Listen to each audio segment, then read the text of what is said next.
Hello students, welcome to ICT 8 4th quarter week 3 and 4. Computer hardware servicing. I am Laramie Situtuan and I will be your teacher for today. Our topic for today is all about evaluate hazard and risk. Computer workstation ergonomics. There are various health problems associated with the regular use of computers, such as stress, eye strain, and injuries to the wrist, neck, and back.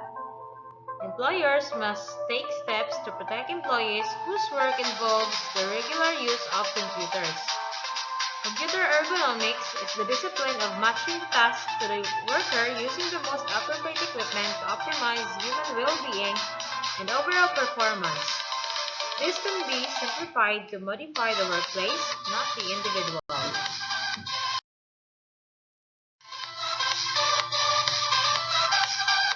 So this is the proper posture in using a computer.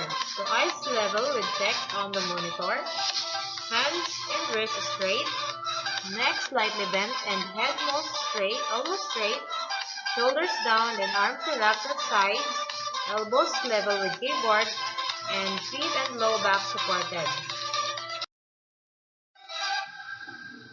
Consideration should be given to the accessories required to operate properly, the layout of equipment on the disk, the location of furniture in the room. Work surface height. Adjust the height of the work surface and or the height of the chair so that the work surface allows your elbows to be bent at 90 degrees. Forearms parallel with the floor, wrists straight, shoulders relaxed. Chair. Adjust the seat belt so that you are comfortable when you are working on the keyboard. Usually, this will be close to horizontal, but some people prefer to seat belt slightly forwards. Your knees should be bent at a comfortable angle and greater than 90 degrees flexion. If this places an uncomfortable strain on the leg muscles or if the feet do not reach the floor, then a footrest should be used. The footrest height must allow your knees to be bent at 90 degrees. Therefore, the height of the footrest may need to be adjustable. Adjust the backrest so that it supports the lower back when you are sitting upright.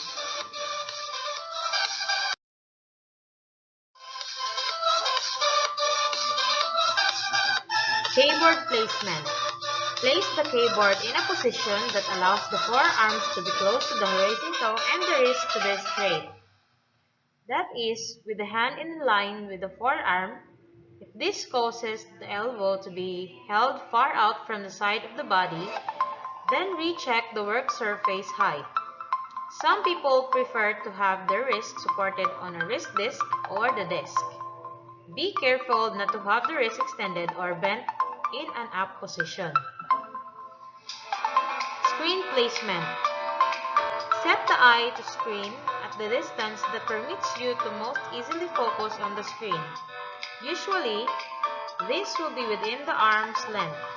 Set the height of the monitor so that the top of the screen is below eye level and the bottom of the screen can be read without a marked inclination of the head. Usually, this means that the center of the screen will need to be near shoulder height. Eyes must be level with the toolbar. People who wear bifocal or multifocal lenses will need to get a balance between where they see out of their lenses and avoid too much neck flexion.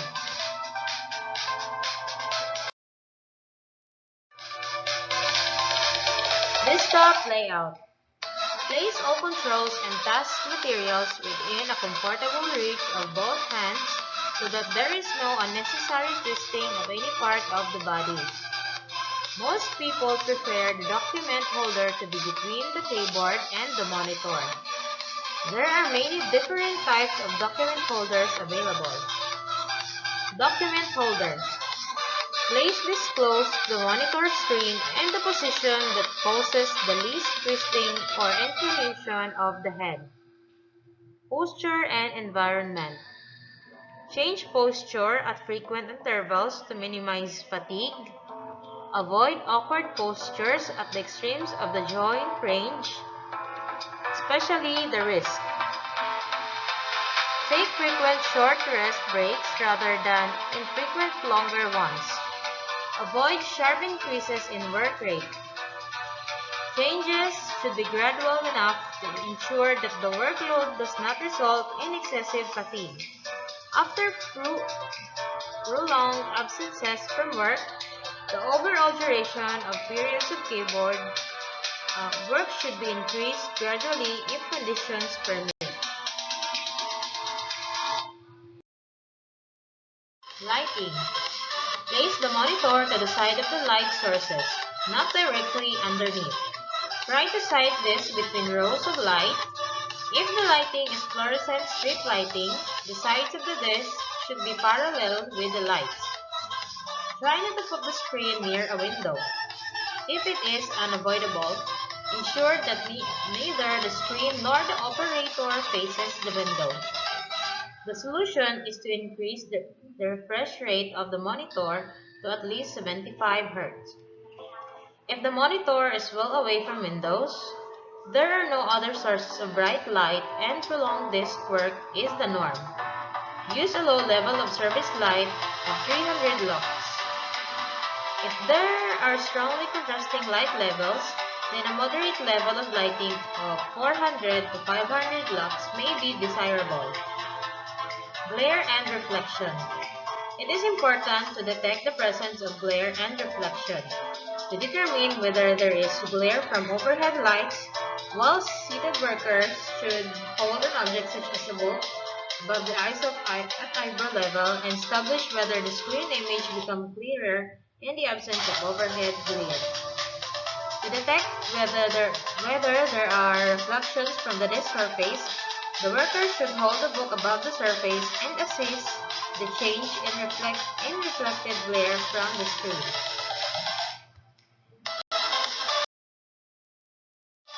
Using a mouse.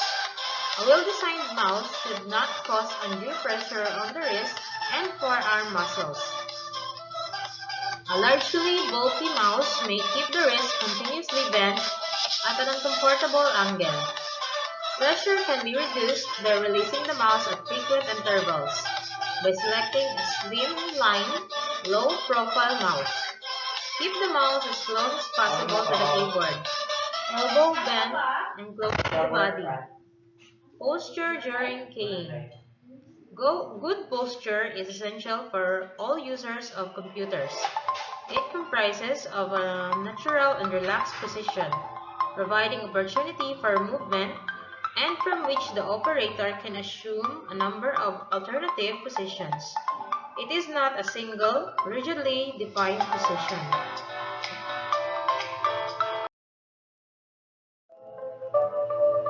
Typing technique.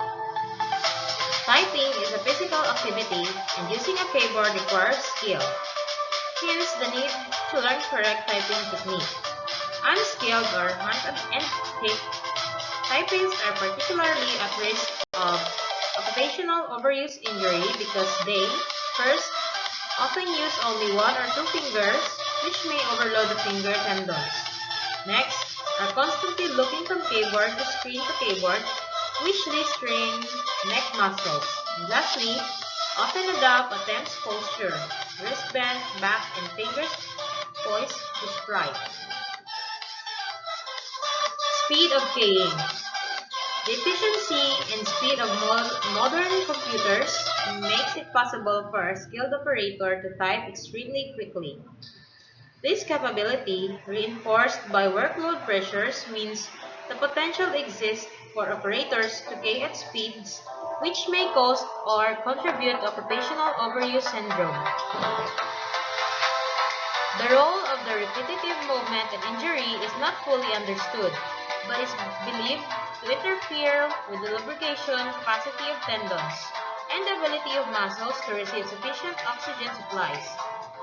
10,000 to 12,000 kstrokes per hour is considered an acceptable standard.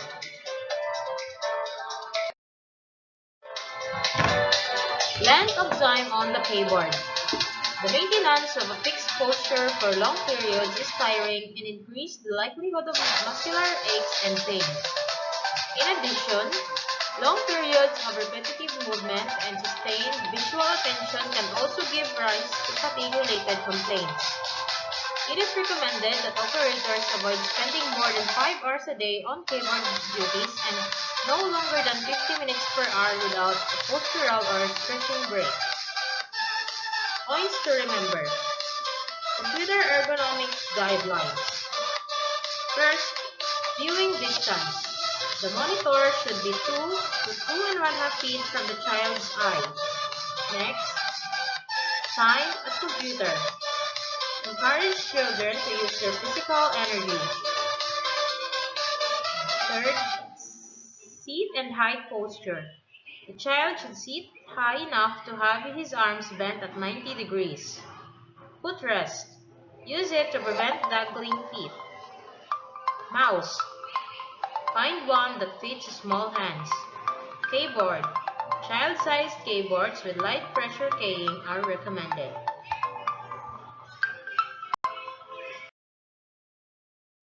So that's the end of our lesson today. So for your activities and tests, just visit our GuideTips link, guidef.sims.school/lcms. Again, guidef.sims.school/lcms.